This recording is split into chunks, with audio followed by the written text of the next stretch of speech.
high school kids thing. Let's talk about what a great class that is in state. Yeah, Dudley. I mean, I think that a lot of hard work went in by the entire staff, and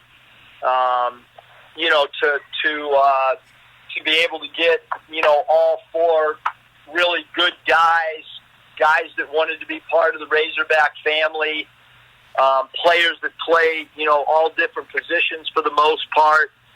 I think just a really, really exciting recruiting class for us, especially our first class. We as a staff and as a program are absolutely thrilled. Appreciate it.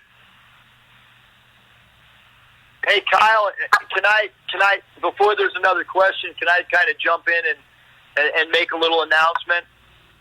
You bet. Go ahead. So I just wanted everybody to know that Isaiah Joe has submitted his paperwork for the NBA draft. He will not hire an agent. He'll keep the door open for a possible return to college. Isaiah and his family, they want to gather as much feedback as they possibly can. They want to learn through this process, and then make a decision whenever that time comes, whether to keep his name in the draft or to come back to the University of Arkansas. So I wanted to. That paperwork was submitted today, and so we're want to support him and we had a Zoom call today with our current team, and Isaiah was on it, and he'll remain part of everything that we do going forward. He'll just kind of have a dual role in pursuing that goal as well as doing anything that we do as a program as well.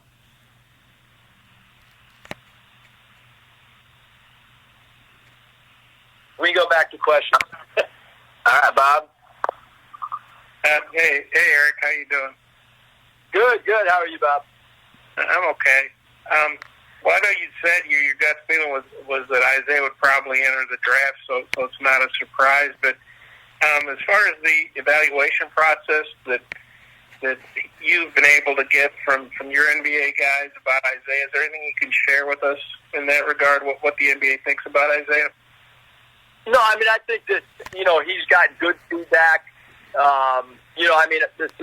We've put together a little book for Isaiah, and so he can also share it with his family. And I'm on the phone a lot with his father, Derek, and, we communicate, more than a few times during the week, and we'll just continue to try to gather information. And, he has received his feedback back from the undergraduate committee.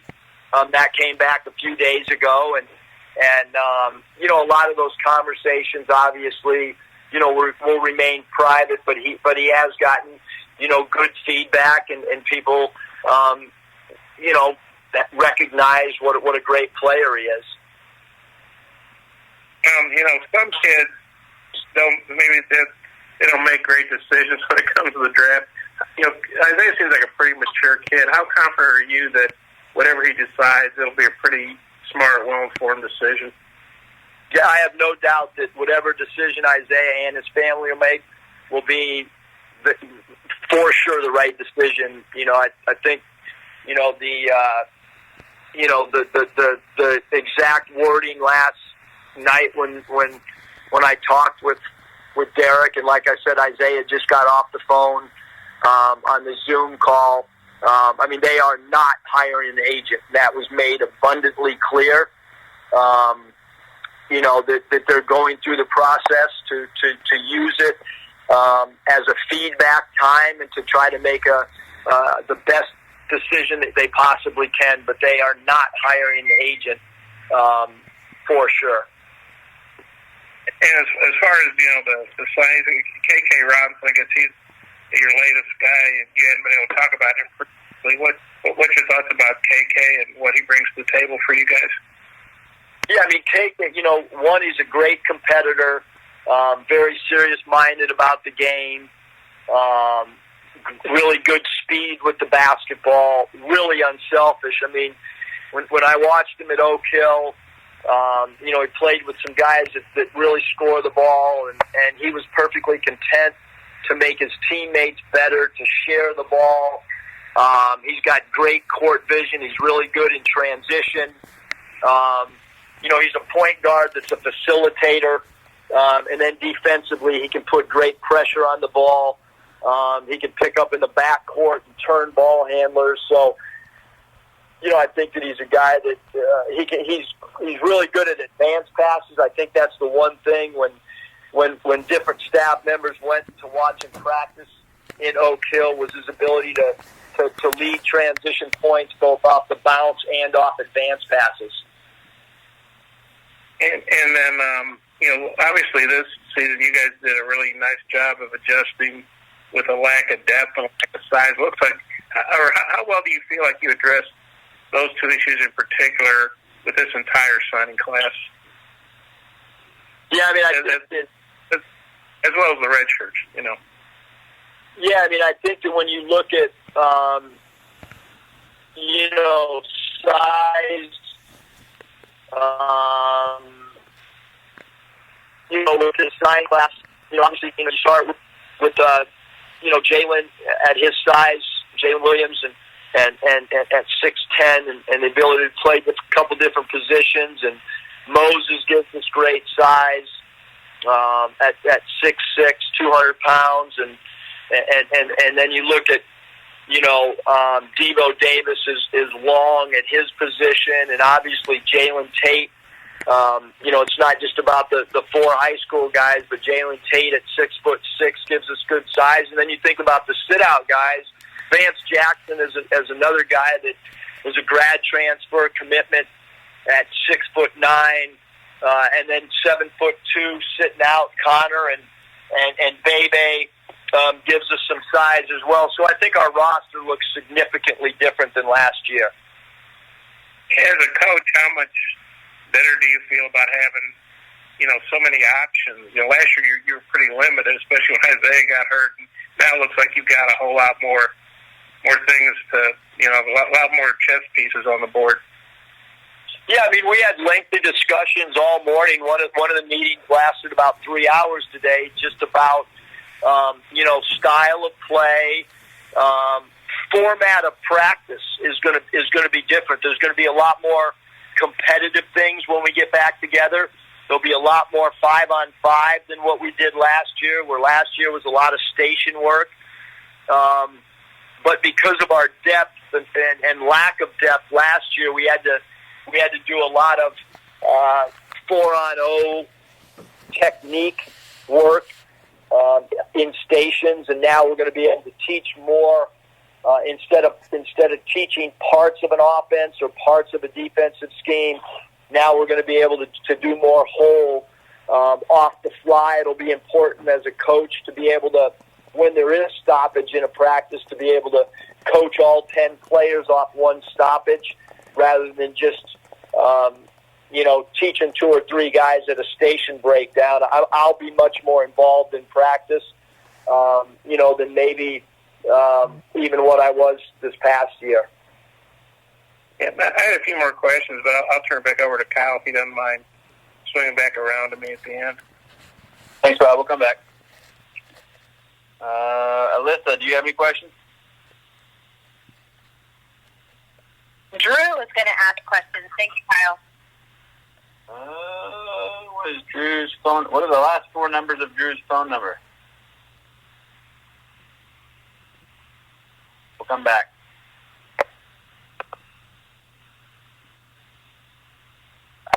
Nate, do you have any questions?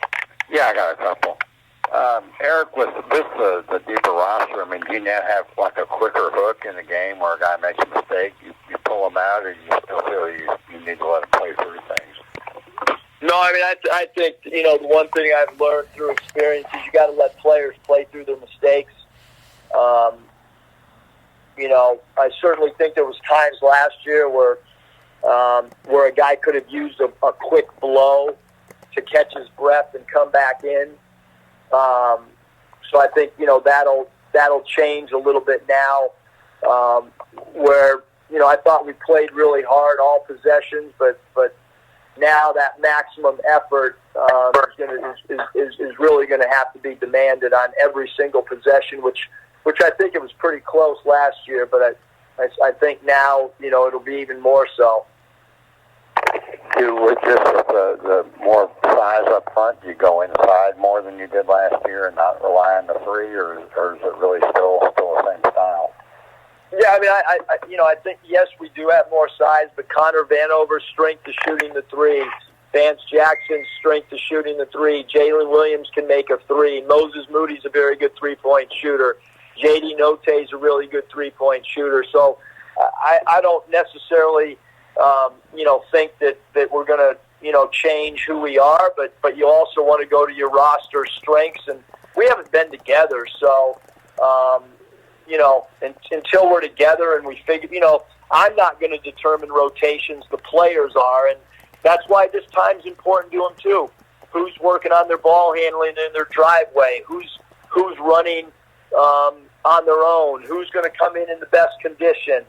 Who's getting shots up in their driveway? All those things become important. Thanks.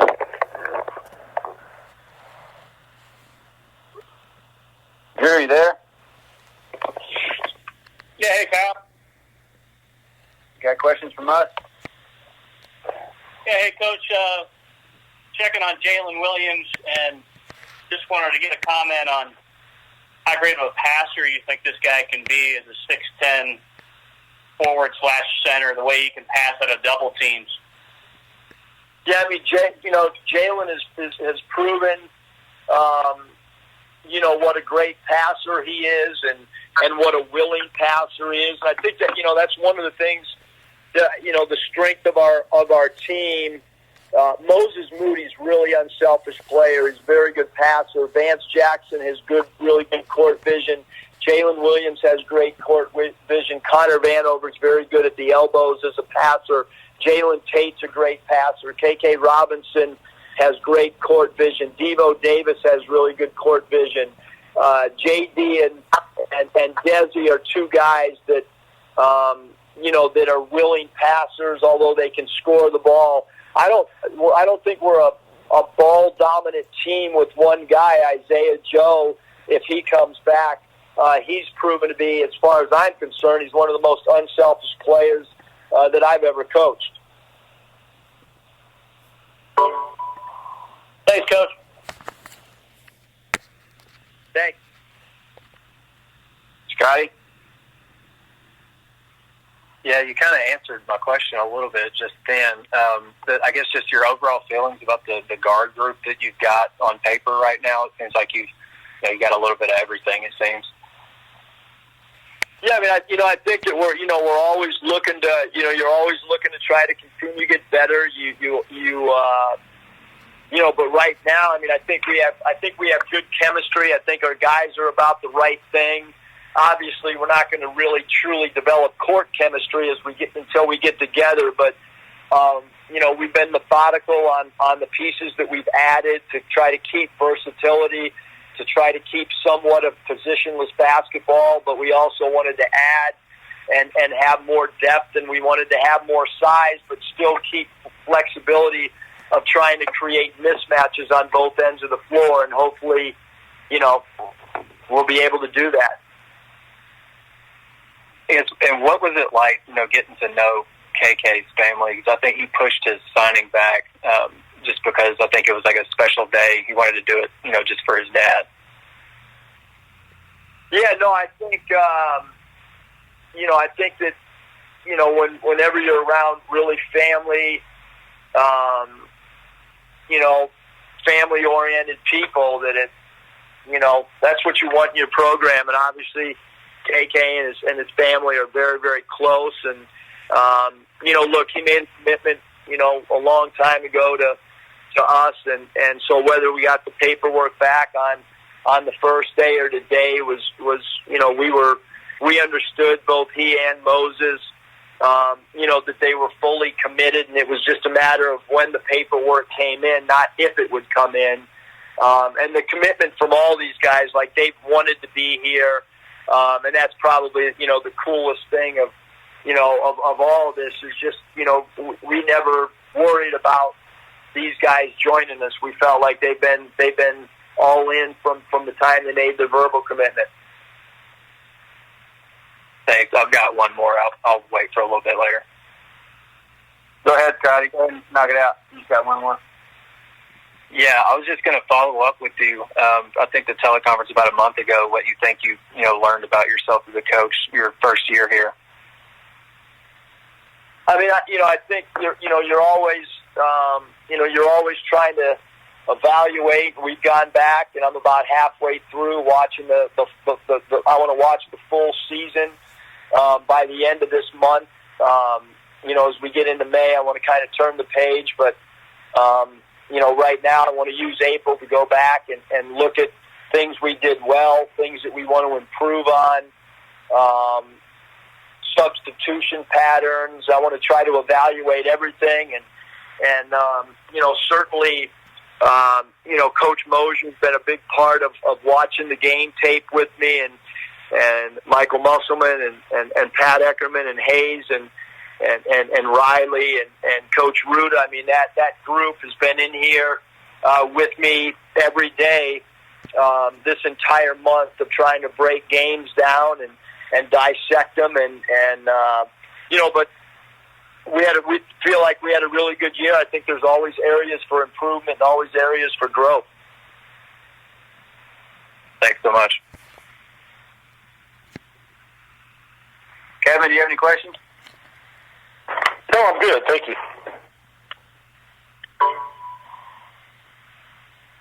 All right, we're going back to the well. Bob, do you have any more? Yeah. You're 16. Just kidding. A couple more. Eric, I guess, last year you were really scrambling, and you added some good pieces even as late as you got there. But what was it like having a full year, and just how good do you feel about, the guys you targeted and were able to bring in to the class?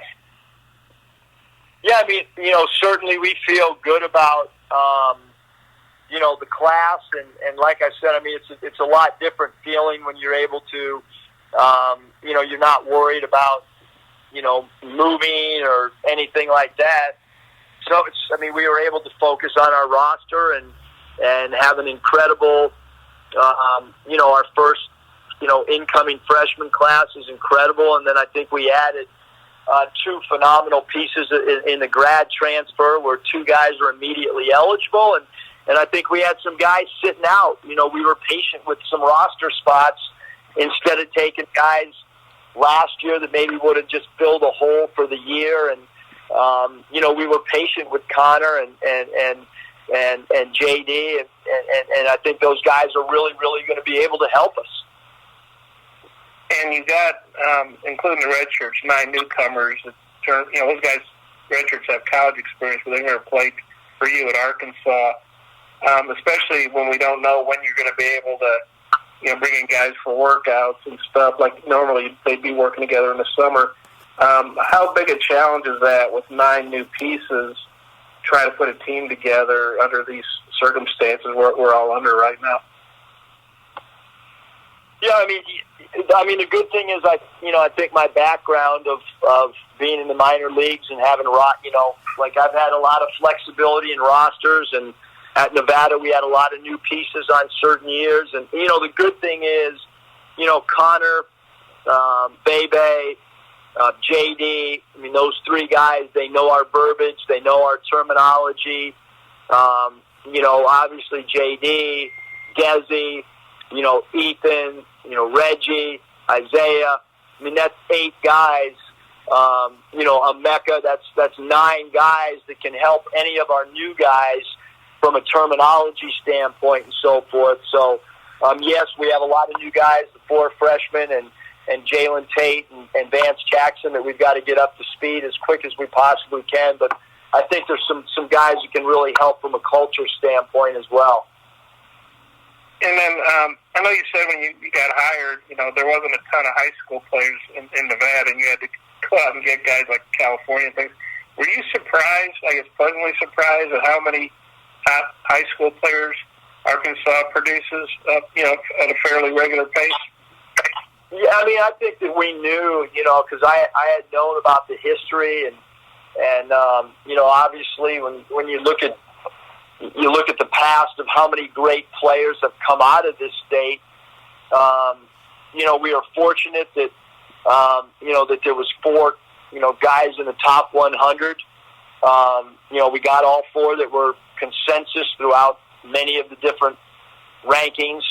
Those 4 guys were the 4 guys that were pretty consistent being top 100 guys, and we got all of them. So extremely excited about that. It's not often that you can come into a situation and have that many guys within your state and be able to land all of them. And they did a great job of recruiting each other. More important than anything we did as a staff, it was those 4 young guys kind of banding together and their families, all talking through the process and obviously 3 of them kind of waiting to see how we played and see what our culture looked like before signing. Not a couple more off recruiting topics, if that's okay. Corey Williams, I'm sure he was drafted by the NBA and the NFL. What do you think about that? And what was this year like having Corey on staff? What do you feel like he brought to the table for you guys? Yeah, I mean, obviously, Corey is he's really easy to be around. He's got a great personality. I think when you think about his playing career, obviously there's not many people, whether it's Bo Jackson or Deion Sanders or Dave Winfield, there's very few people that are drafted by 2 sports.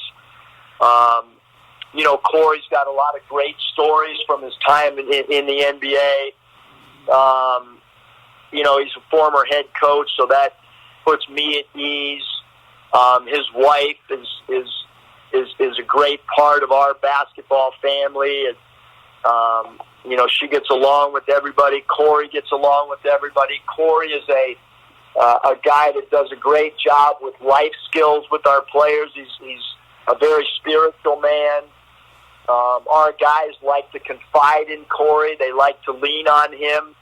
And he did a great job for us recruiting. He does a great job for us on the floor, and he does a great job in game. And then the media. I know we talk a lot about your social media skills. Do you ever get surprised at the reaction?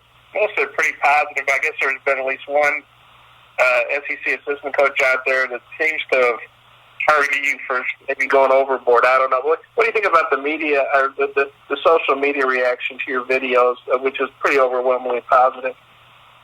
Yeah, I mean, it's when I think that if you can hit on a 98% positive and a 2% not, I'll take those odds in anything in life. Do you have any thoughts on that? I'm not really worried about the 2%. Okay. I think it's Kim English over at Tennessee that's maybe had some tweets about, maybe it's in that 2%. Do you have any thoughts on that? I don't really know who he is. Okay. He played in Missouri. And just want to double check. So you never acted many plays or anything as a kid growing up? You didn't do any acting at all? No, I haven't, Bob. Okay. I might, though. I mean, maybe when I'm retired from coaching, I'll have a late career as an actor.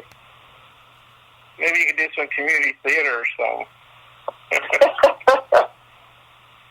Okay. Well, I think I'm good.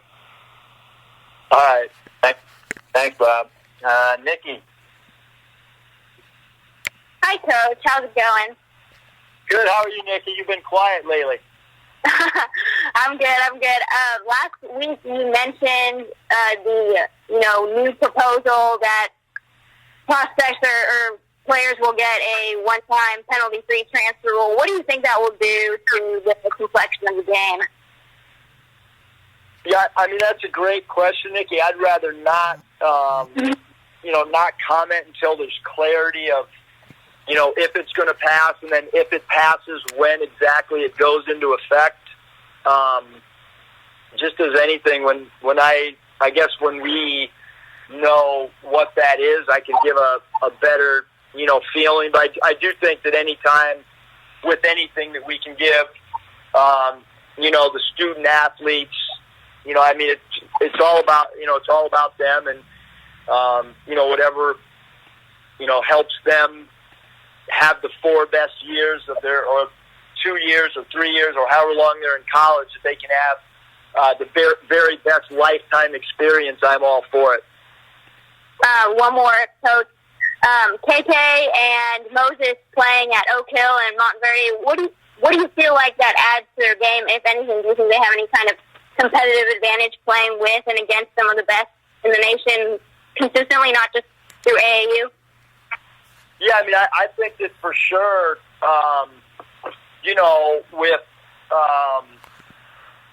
with any player who plays at a high level or has great teammates, and you look at a guy like Moses, both of them, KK and Moses, they were both really, really, really unselfish on their high school team. And, when you go to college, obviously it's a step up for everybody, but I think both those guys really understand what team basketball is.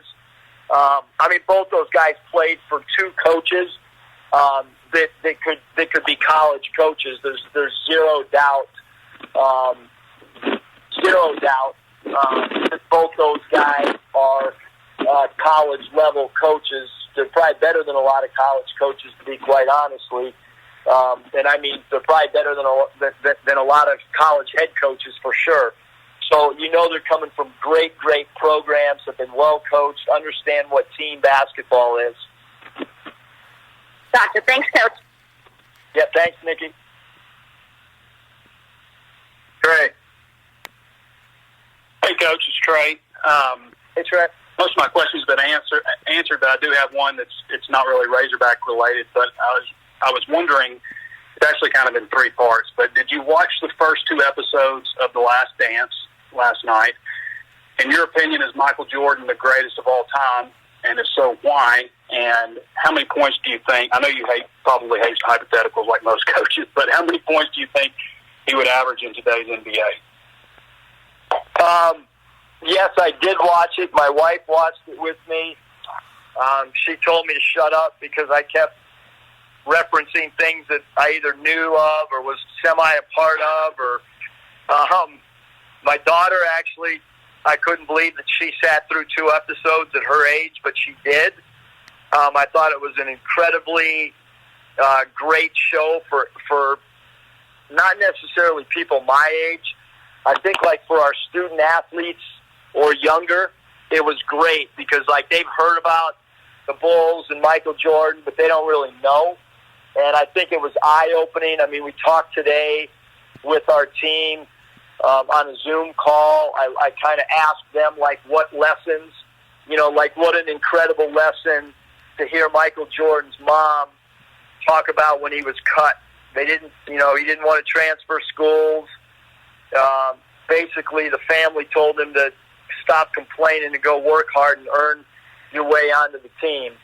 I just, you watch Scottie Pippen and you're talking about a guy who, other than his contract situation, did what he needed to do to be, Robin to Batman and be a team player and be the best second fiddle guy there was.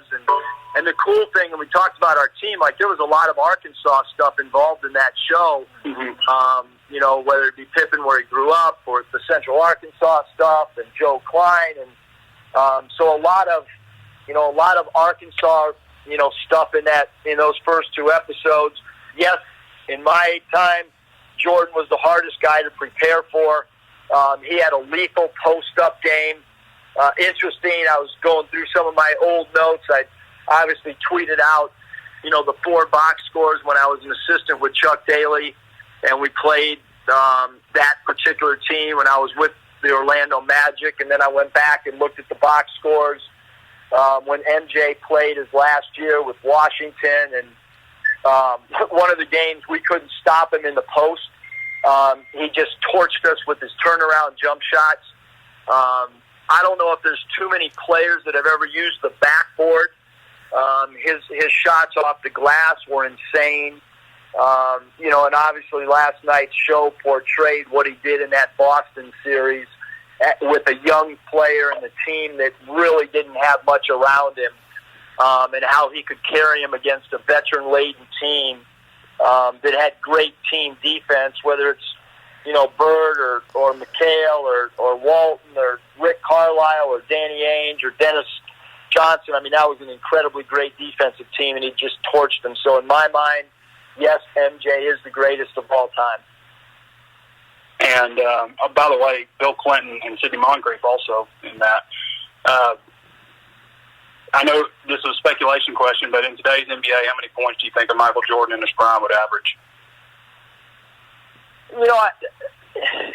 I think you could probably tack a couple more points on. Again, because I went through all these box scores, and the number of three-point shots that were taken then compared to now is drastically different. I mean, even our Warriors team against the Wizards team when he played for them, we were a high-scoring team. I think we were second in the NBA in scoring that year, and we didn't even take that many threes. So I think you can certainly, tack on a few more points just because I think he would have taken more threes, in today's game. And just his ability to draw free throws attempted. I mean, he's incredible player getting to the foul line. Appreciate you, Coach. That's all I've got. Unmuted. Touch. Yeah, Coach, I know you dealt with it at Nevada with guys testing the draft waters, but how do you approach this from a roster standpoint? Do you recruit like you need to fill the Isaiah spot, or would you possibly leave the scholarship open kind of like you did this past year? Yeah, I mean, at Nevada, because we had three guys, it was really problematic, especially because, Caleb Martin was on all draft boards. It wasn't like he was off some. I mean, he was squarely a second-round draft pick. And Cody, we felt like he had intangibles and could, and the difference is those guys were going to workouts. We were setting up their workout schedule. Those two in Jordan Caroline's, we were setting them up around their class schedule so they didn't miss classes. So there was a lot of logistical things that went into it. So three guys, I think you kind of got to protect yourself. I think we've gathered a lot of NBA information for Isaiah and for his dad, Derek, to digest. I think we'll just kind of have to play it by ear, but certainly, Isaiah Joe's scholarship is clearly in place at Arkansas. So we're not gonna recruit as if he's not here. We will recruit as if he is here. And then if he, decides to go to the NBA, we'll expect our guys on our roster to step up and have an extended role. If Isaiah comes back, then we feel like our team is in good shape. And just, having said that, we're going to continue, to try to put forth the best roster that we possibly can. I'm in the office today. There's been new names in the portal today. We're going to continue to watch film of those guys. We'll continue to make phone calls. We'll continue to work. We'll continue to recruit high school players, JC players, and transfers every day until the roster's set and we're in school. I appreciate it, Coach. That's all I got. Thanks, Andrew. Hi. Hey, Coach. So you mentioned Muted. are going to really determine the rotation, and I know that KK and Moses played together when they were younger. Devontae and Jaylen were on the same AAU team. They played each other growing up. Would you be comfortable to play at a time next season or this season playing for freshmen?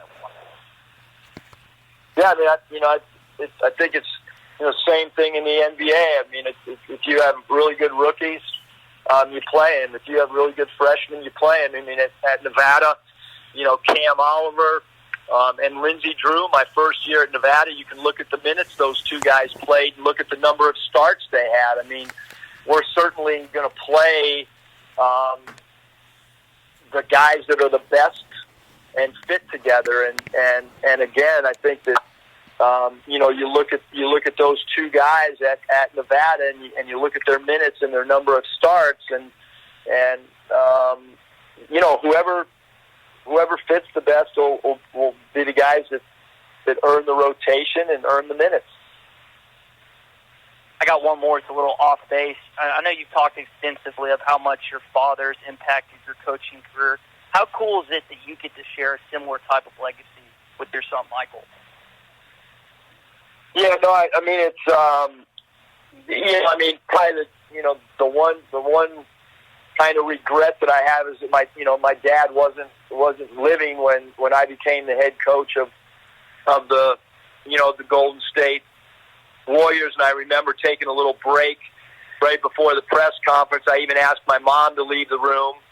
It was about 15 minutes before the press conference, and I broke down crying just because my dad and I were the first father-sons, in the history of the NBA as head coaches, and there's been very few, even to this day, that have that. And obviously, Michael's made a decision to go into coaching, and I worked with my dad with the Timberwolves, and to this day, that year with my dad was one of the best years that I've ever had, and certainly hope that Michael, in due time, when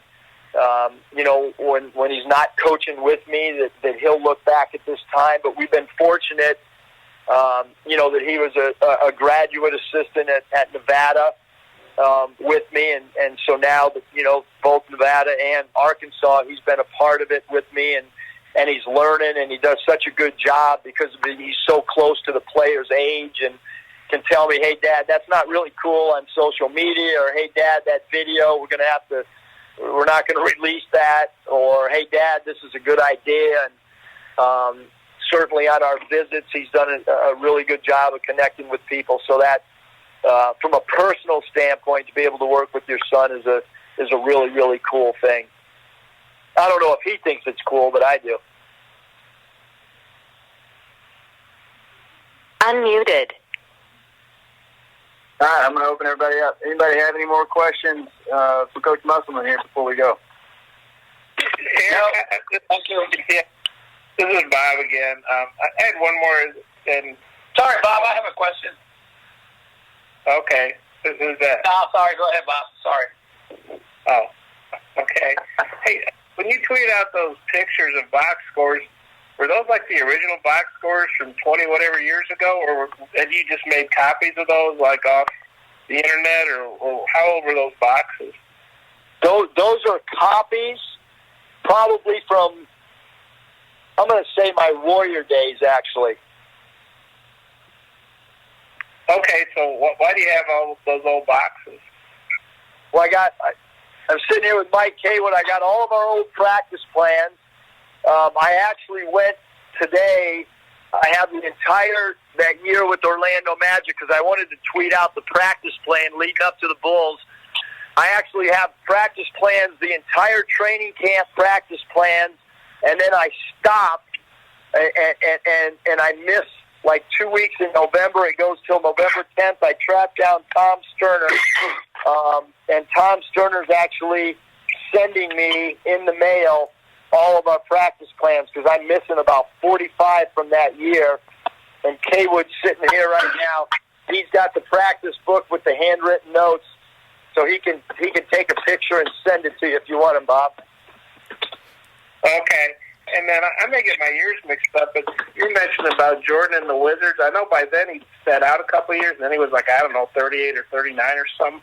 Well, if you faced him in his Wizards years, what was he like then? Slower, non-athletic. You'll see on Sunday because I'm going to tweet out the box scores from those games, but our whole game plan was to try to get out and transition as much as we could. We didn't want to play in a half-court game. Actually, Earl Boykins played one of our two games against the Wizards. Earl completely dominated the game in about an 18-minute segment. But Jordan's post-up game was incredible. He had just kind of lost his ability to draw free throws attempted at that particular stage. So at that point, you wanted to run and kind of wear him out. Yeah. Wear him out, get him in transition, not allow him to get in the half court and post up, really. But he was still pretty good even at that advanced stage in your mind? Yeah, I mean, he was, I don't know what he averaged that year, but I think he had like 18 against us one time and maybe 21 the other game. So he was still pretty doggone good, trust me. Oh, okay. Thanks, Eric. Thanks, Bob. Hey, Coach, there's a carpool video out. The parade. Whose idea was that? Mine. We just saw it. It was mine. I got some good neighbors. Coach, you mentioned how Isaiah was going to explore the draft. Any updates on Mason, or do you expect him to just go ahead and pursue the NBA? Yeah, I expect Mason to pursue, but it's up to Mason to make his decision, and make it public whenever he's ready to. But certainly Isaiah and his family have made it very clear to me, what they are doing and how the process will go. So I guess Mason will probably at some point reveal exactly what he's going to do. Appreciate it. This is Pete. I have one question. I don't know if you've already been asked this, Coach, but during the evaluation process on Moses Moody, what kind of stuck out to you? On Moses? Yes, sir. I think that, just his ability to be a three-level scorer. I mean, we loved his size at 6'6". He's done an incredible job of adding strength and weight. He's up to 200 pounds now. I think he's an extremely underrated offensive rebounder. I think he's extremely underrated with his stuff around the rim, his flip shots. We all know he's a great three-point shooter. His three-point percentage at Mountain Bird tells you that. We know he's a very, very good free throw shooter. His percentages tell you that. I think he can be a really good defender with his length.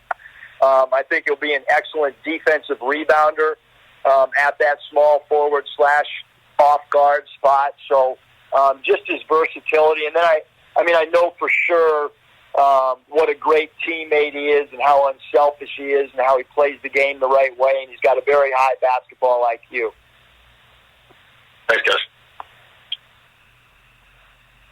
All right, last call. Anybody have anything else? Coach, this is Buck Ringgold, Times Record, Fort Smith. I want to ask you a little bit more about Jaylen Williams because I covered him quite a bit when he was at Northside High School. Jaylen could do a lot of things, obviously with a guy his size, he could shoot, he could dunk, but I think one of the things he really improved on as a senior was his outside shooting. He did a good job at times shooting from the outside, so I was wanting to get some thoughts from you on Jaylen's all-around game. Yeah, we feel like he could play a few different positions. We don't think that he's just a one-position player. Certainly his ability as a passer, his willingness as a passer, his ability to make three-point shots, makes him even more of an intriguing prospect. He seems to, he always texts back, he calls back, he's very engaging. Both his parents are excited about him coming to Arkansas. Defensively, I know on that senior night, I think it was 31 seconds. He had an incredible shot block. They go down the other end. There's an offensive possession. They come back. Opposing teams got an opportunity to tie the game or win it. He does an incredible job of coming over from the weak side. He takes a charge. And this was after the possession before that he blocked the shot. I'd say, 10 out of 11 players would have come over and tried to block a shot again because he was coming off of a blocked shot the possession before.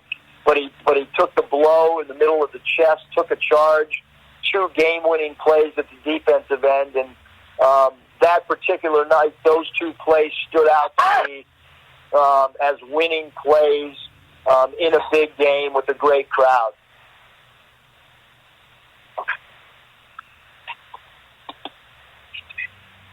Thank you, Coach. All right.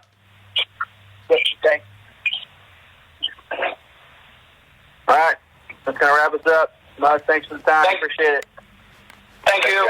Appreciate it.